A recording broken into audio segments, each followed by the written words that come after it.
we want to be the best place to work. When you join our team, you join our family. Thanks to all 1,700 of you and growing.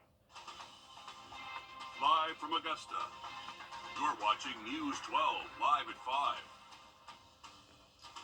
There is a strong chance of rain tomorrow. Your first alert, Chief Meteorologist Riley Hale is live at 5, helping you get ready for the weekend.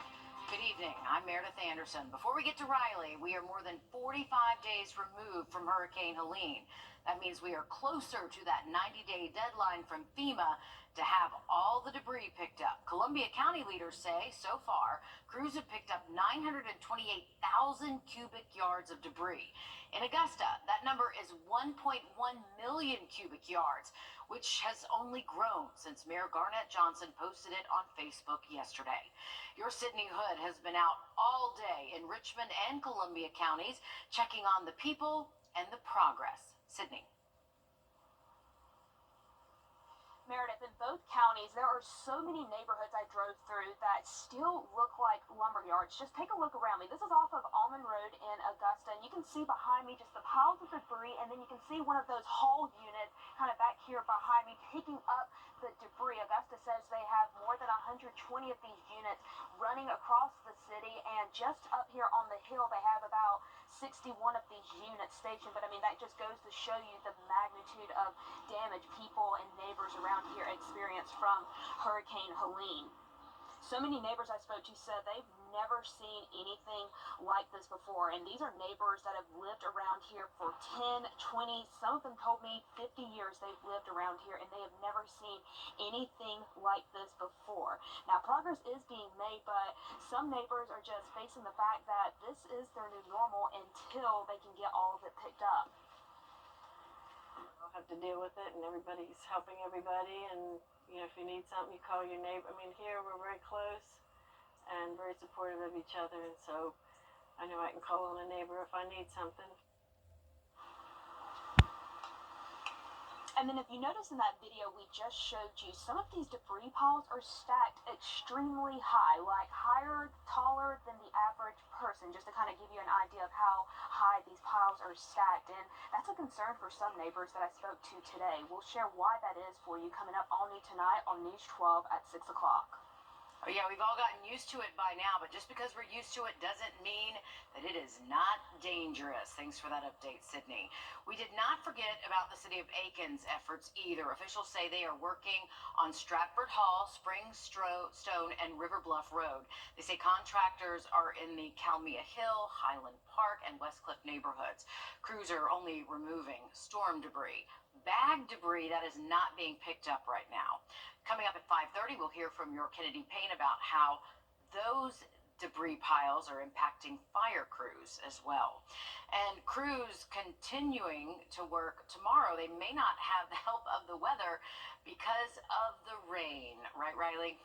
Exactly right, Mayor. Unfortunately, not a great day to be out 10 minutes. All right, thanks for that, Riley. Richmond County deputies say there's a new development in the murder investigation of 59-year-old Michael Whitfield that happened at Elliott Park on Halloween. Today, we've learned deputies are looking for a homeless man.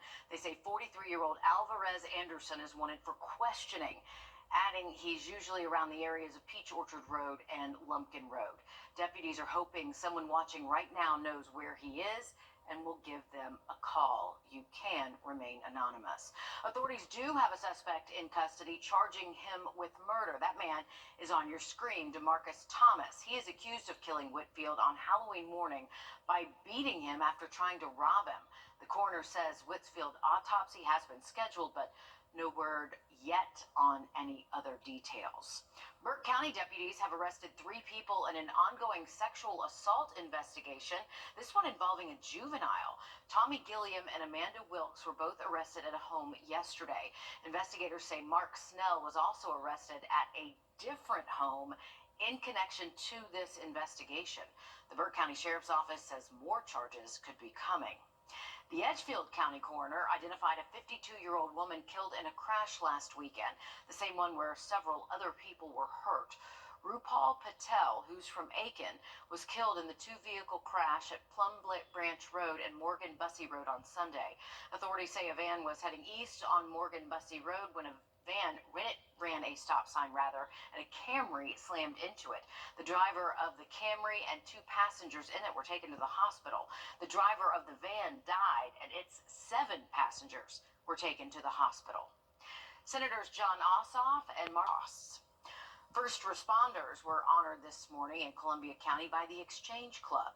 Grovetown firefighter David Edmondson and Officer Britt Nelson were recognized by the Columbia County Exchange Club as Firefighter and Officer of the Year.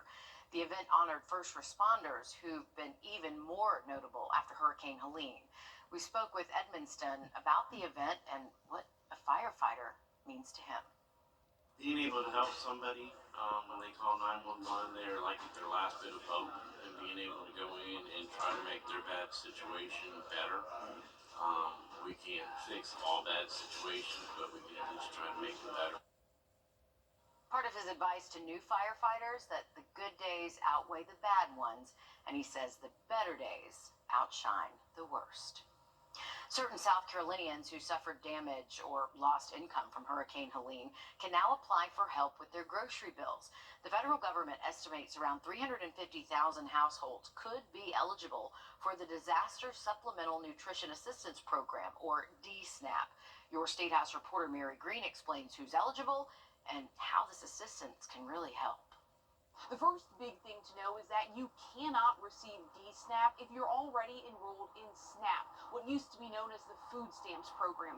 But lower to moderate income South Carolinians in 28 counties could be eligible if they meet certain requirements. As of 1 o'clock today, we've received over 24,000 online pre-registration applications. To qualify, South Carolinians must fall below a certain income threshold, and they must have suffered a loss from Hurricane Helene, like damage to their home or loss of income because of a disaster-related problem, like their workplace being closed. The South Carolina Department of Social Services says federal guidelines stipulate that food loss alone is not a qualifying factor for DSNAP assistance. The 28 counties whose residents may be eligible for DSNAP are split into 2 phases based on when their residents can apply online. People who live in these counties in Phase 1 can apply for DSNAP this week through this Friday.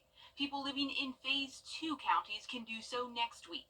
That does require several pieces of identification that have to be submitted with the online pre-registration. Things like a copy of your South Carolina driver's license or ID card, as well as your proof of address, showing that you resided in the county during Hurricane Helene at the end of September. These are the requirements that the feds require us to collect. After pre-registering, applicants will have a telephone interview scheduled. Questions are going to be asked about what damage did you sustain at your house? Were there any damages that were not covered by insurance or maybe other FEMA funds that you may be receiving? Did you have any out-of-pocket expenses where you couldn't reside in your home? And there will be opportunities for eligible South Carolinians to apply and interview in person in early December for DSNAP assistance, but DSS does encourage folks to use that online application and phone interview process if they can. Reporting from the State House, I'm Mary Green.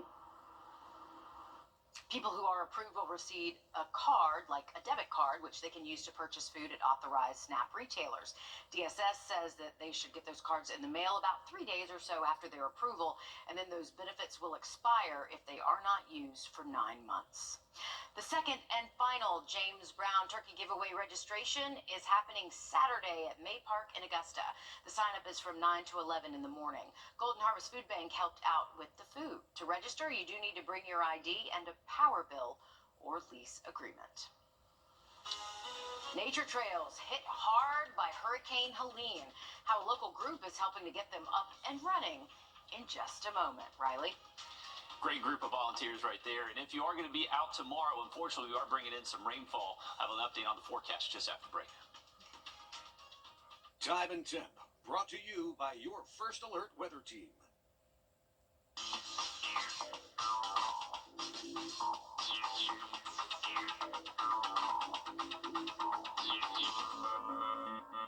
It's the Ashley Pinewood. Sorba of the CSRA is our chapter of the Southern Off-Road Bicycle Association. And boy, have they been busy after Hurricane Helene, helping restore nature trails around the region. The volunteers are working with the U.S. Forestry Department to help clear trails around the Augusta Canal and other areas in the region. And post-Helene, its members have come together eager to help out. Nothing brings a community together more than a disaster like this or crisis. So everyone's been eager to work. I think the biggest challenge has been to hold everybody back and make sure we're aiming at the same target, shooting at the same target. They are looking for volunteers to help, and they are certified with federal and state departments. We will have a link to SORBRA's website on wrdw.com. And Riley will have more for us during News 12 at 6 o'clock. You were out there with them today, Riley. Yeah, we were out there at the Fats Trails, just kind of southern McCormick County, an area that was hit very hard by Helene, and great efforts put on by all those volunteers. They've actually accounted over 1,500 volunteer hours helping clean up miles of trails across the area. So definitely thankful for all the work that SORB is doing, and we will hear a little bit more from them coming up at 6 o'clock. Looking at Monday and Tuesday. 2 people have been arrested by the Edgefield County Sheriff's Office in connection to an abandoned house fire this morning. It happened in North Augusta. Deputies responded to a house fire at 40 Murphy Street in North Augusta. Investigators identified 2 people, Mary Sherlock and Michael Riley, as people of interest and arrested them. The burned house was declared a total loss. First Alert Radar, powered by Jim Hudson Automotive Group. You come to the hog look. Have a look at your Friday and weekend in just about 10 minutes. All right, thanks, Riley. Earlier this month, Belvedere firefighters begged the Aiken County Council to enact an emergency burn ban. Last week, the council agreed and implemented a ban that was supposed to be in effect until next week. But over the weekend, emails and Facebook posts saying the ban was lifted caused some confusion here. Your Kennedy Payne joins us live at 5 from the studio with the latest on the situation. Kennedy. Well, in October, Belvedere firefighters received nearly 60 calls about debris-related fires. Belvedere firefighters asked Aiken County Council for the burn ban on October 25th.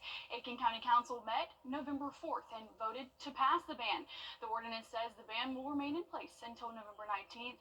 However, if Aiken County Emergency Management Director Paul Matthews decides the ban is no longer needed, the council can lift the ban before that, but only if Matthews notifies County Council and they vote on it at a meeting.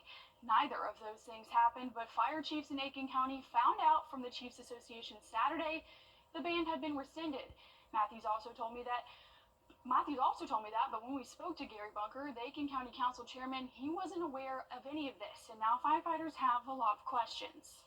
Seems like there is no communication back and forth in a format of, government agencies should be having to keep us informed. We're having to rely on, if we see an email, the next time we check it, or read Facebook. Belvedere Fire says many of their crews are volunteer and they are exhausted. Coming up on News 12 at 6 o'clock, we'll show you why they say this burn ban is a necessity right now. Thanks, Kennedy. I can't imagine getting off work and then going to my second job, putting out fires, and then having to do it because people are burning debris. Yeah, and they're asking everyone to pay attention to this burn ban and not to burn anything because they're working their butts off, really. They are. To get this done and to make sure that they don't have any other resources going towards that. Yeah, thanks for the update, Kennedy. Look forward to the next one. Debris cleanup continues across the area nearly 7 weeks after Helene. In Columbia County, the latest reports show more than 17,000 loads of debris have been cleared, which is nearly double what was cleared away in the 2014 ice storm. And of course, they're nowhere near finished. In Richmond County, contractor teams are hard at work in the Sibley Road area today, among others. Officials want to remind you to place your debris at the curb, away from your regular trash. Avoid blocking roads, storm drains, mailboxes, power lines, or fire hydrants. A man accused of staging a murder as a bear attack last month has been arrested in South Carolina. It happened in Tennessee near the border with North Carolina on October 18th. Authorities say they got a 911 call from a man claiming to have fallen off a cliff while running from a bear. The caller, later identified as Nicholas Hamlet, allegedly gave a fake name and ran away. When deputies got to the scene, they found a man's body with a fake ID matching the fake name given in the 911 911 call. But the body was later identified as 34-year-old Stephen Lloyd. Deputies suspect that Hamlet met, befriended, then lured Lloyd into the woods and murdered him. Now, Hamlet managed to avoid authorities for nearly a month before he was recognized and captured in Columbia, South Carolina over the weekend. He's now being charged with murder and was also wanted out of Alabama for violating parole. South Carolina Representative Nancy Mace is launching an inquiry into the facility responsible for 43 monkeys escaping last week. Today, 11 are still on the loose in the woods surrounding the Alpha Genesis facility in Beaufort County. The facility breeds the monkeys for medical research. Well, now it's facing increased attention for the millions in taxpayer money it receives for animal testing, including $19 million this year alone. Mace releasing this statement saying, in part, quoting here, "For years, Alpha Genesis has racked up federal contracts and taxpayer dollars while consistently violating animal welfare laws and exposing the public to dangerous escapes." Mace's inquiry seeks a complete breakdown of active contracts and inspections with Alpha Genesis, documentation from the company surrounding the escaped monkeys, and how the company plans to increase oversight and safety. State lawmakers looking closely at Georgia's prison system criticized time and time again after reports of prisoner neglect and violence. Your Georgia State House reporter Abby Kasoris explains how state lawmakers are asking tough questions to figure out what the Department of Corrections needs. Some of the state's top lawmakers creating a special study committee, working with the Department of Corrections and their budgetary needs. On the top of their wish list, raises for employees, improvements to inmate health care options, and infrastructure needs like new facilities and creating more single-cell beds. This is by far the toughest mission in public safety, period. Georgia's Department of Corrections Commissioner Tyrone Oliver handing over the latest data to state lawmakers. Georgia has the fourth highest state prison population in the country, nearly 50,000 inmates. The average inmate is 40 years old, serving a 12-year sentence. 74% are serving time for violent offenses like homicide, aggravated assault, or kidnapping. 93% of the beds are full. Last year, there were 47 homicides statewide. The majority of homicides are carried out by cellmates, which is why they try to separate inmates into single cells. But most of the state's prisons can only offer bunks or dual cells. The violent population, that's becoming a challenge for us just because it's hard to manage double bunk, let alone triple bunk inmates inside of one cell. Contraband drives violence and illegal activity. Last year, more than 10,000 cell phones were confiscated, 19,000 weapons. He says crime organizations, mostly foreign, are using drones for contraband drops. Federal and state agencies are trying to keep up. It might come as a surprise to you, but you got a hell of a public relations problem out in the state. Midway State Rep Al Williams hit the nail on the head. In a 93-page report last month, the Department of Justice alleges prison officials are deliberately indifferent to unchecked deadly violence, widespread drug use, extortion, and sexual abuse. Can't turn a blind eye to the wretched conditions and wanton violence unfolding in these institutions. They're threatening to sue the state if no changes are made. And I think everybody's hard in. Let's see a better prison system here in Georgia. It's necessary, unfortunately. The governor's office commissioned an additional study after the DOJ's report. The committee is hopeful they'll be able to see that report before entering into budget negotiations in January. In Atlanta, I'm Abby Kasoris. Thank you for that, Abby. We are tracking rainfall for you Thursday, but luckily it's only going to last one day. We'll have a look at the full forecast just after the break. And that rain could spell trouble for Bamberg County, which is already dealing with flooding. We'll check in on how that area is doing after the break. 710, brought to you by your First Alert weather team. Introducing the First Alert Radar Network. With up to 10 times the resolution of other local radars and technology that can pinpoint right down to your street. First just got faster. Chip Lewis here In Plains. Sounds good. Thanks, Riley. Neighbors in Bamberg and Orangeburg counties are bracing for more rain after last week's deluge brought more than a foot of rain to some areas out there. As Derek Rush shows us, these communities are doing what they can to recover. Flooding that started last week in Orangeburg. I'm just so glad I'm still here because I thought that was the end of it too. As Robbie Lawrence, who lives in Bamberg County, serving as a delivery driver. Diane, and who else do I have? So this is all just your next. And whatever other hats he needs to wear to help the Hope Road riverfront community recover after floodwaters from the cresting Edisto River in Orangeburg County flowed quickly downstream. Well, guys, it's supposed to be a dirt road. Having to access much of his neighbors' houses by boat. We went over there because it's two-story. And when we were there from probably about 4 hours, and the water just kept coming up. And we knew we had to get out. We didn't leave it like this. Diane Johnson and Jonna Patrick evacuated the area. It's wet, John. That thing probably soaked up all that water. Returning today to assess the damage. Didn't have time to do anything. We had some clothes in the suitcase. We didn't have time to pick anything up. This is much worse than 15. But if I had to say one thing, flash flooding ain't no joke. When it says flash warning, flash flood warning, that means you need to get out. Yeah, this is actually, like I said, higher than what Tropical Storm Debbie brought us. Bamberg County officials urging residents in need to contact their non-emergency line. Lawrence is staying optimistic as the community tries to pick up the pieces. I mean, you know, it ain't no need to be in bad spirits. It's not going to help anything. We've got to take it as it comes. There ain't nothing we can do about it. Bamberg County says FEMA is expected to assist flood victims. However, they said they have not received a timeline as FEMA is still assisting victims of Hurricane Helene. Could you use some extra cash for Christmas? Who couldn't, right? I'm Jamie Tucker, coming up with a few ideas that could pay for your entire Christmas budget in just a couple of months. First Alert Radar, powered by Jim Hudson Automotive Group. It's the Ashley Binding Event. For a limited time, save up to $800 on adjustable base sets from top mattress brands. Plus, get 50% off Sealy mattresses. Only at Ashley.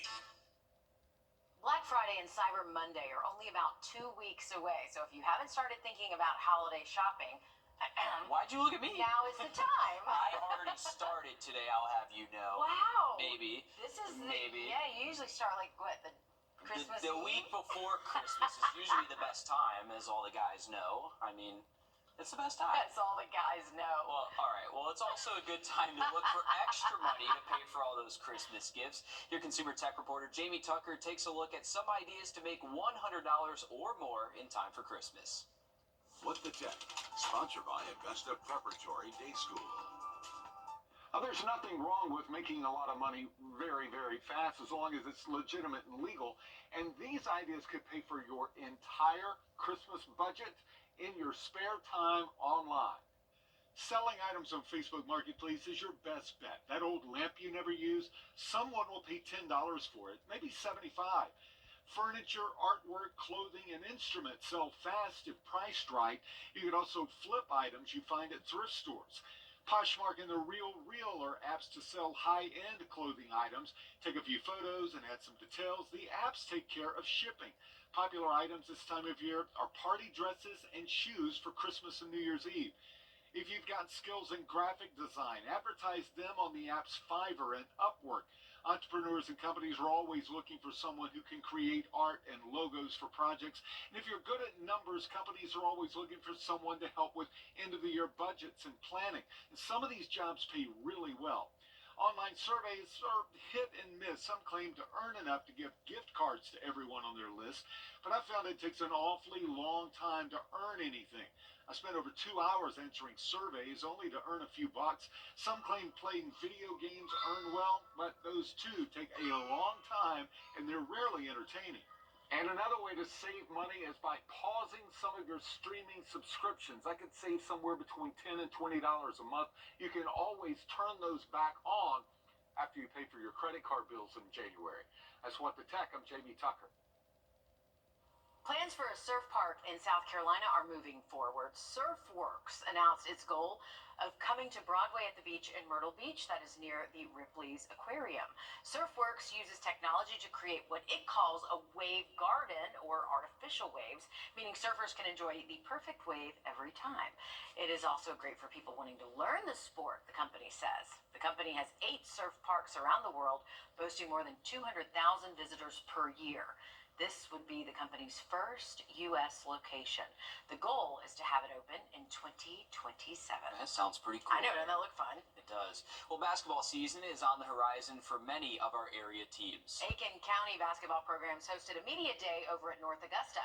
It was a chance for us to check in on our local teams, Alyssa.